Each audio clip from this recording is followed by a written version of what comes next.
4.5 लाख हेक्टरच्या वर जमिनी देवस्थान इनाममध्ये आहे। या जमिनी काही कुळाच्या नावाने आहे, काही वहिवाटदाराच्या नावाने आहे। पण देवस्थान इनाम असल्यामुळं या जमिनीचं हस्तांतरण बंद आहे। माननीय मुख्यमंत्री देवेंद्र फडणवीसजींनी याबाबतचा कायदा आणण्यासाठी सूचना दिल्या होत्या। पुढच्या 3 दिवसामध्ये देवस्थान इनाम जमिनीबद्दल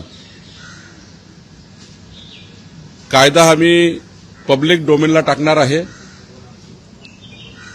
आणि जनतेच्या हरकती सुनावणी घेऊन नेमकं देवस्थानाचे हक्क काय राहतील, कुळ धारकाचे हक्क काय राहतील आणि वहिवाटदाराचे हक्क काय राहतील याबद्दलचा एक सुटसुटीत कायदा, जेणेकरून 4.5 लाख हेक्टर जमिनी, खास करून कोकणातल्या पश्चिम महाराष्ट्रातल्या जमिनी या ज्या